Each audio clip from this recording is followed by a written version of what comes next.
What gets me out of bed every morning is to come to work for a job that has become my vocation. The individuals that live here have become part of a family. The hope that I have for them is even when they sit down with me and they are having a bad day, I give them the hope that you're still here and all of us staff are here to help you.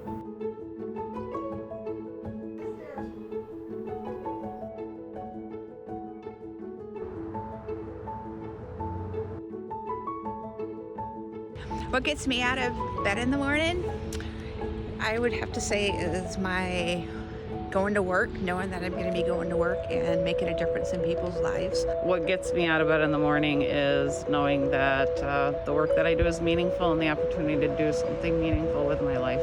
What gets me out of bed in the morning is knowing that today might be that day that I give one person something that they're going to be able to move on and do better in their life with. It depends on how much they're gonna get. Wow. We have everything here. Oh yeah, so depending on how many. The story of us is we are stronger together than we are apart. One small little step together, we can change an enormous amount of lives. From the food bank, right? Yep. And how often do you have to do that? Well, once a month for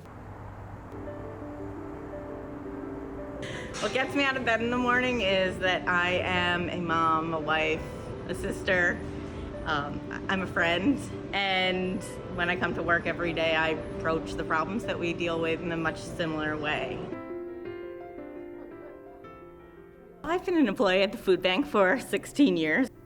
I came just out of graduate school. I was in a PhD program and decided after a few years and receiving my master's that ultimately I wanted to work on addressing firsthand some of those systemic social problems. We're dealing with a root cause of a societal problem. There are so many implications of food insecurity, and I thought, what a better basic need to be working on.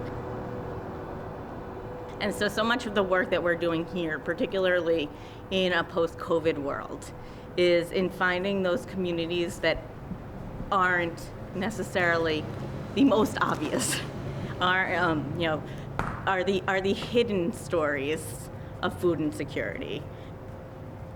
Because we're dealing with a 35% increase in our services, which means that those we serve are people in many cases who have never had to ask for food and feel like, oh no, there must be somebody else who needs this more than me.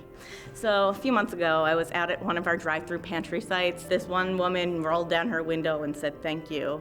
For years, I've been a donor to the food bank. I never thought I'd be on this side of a line, and it's very difficult to have to be here. But ultimately, this means feeding my child tonight or not.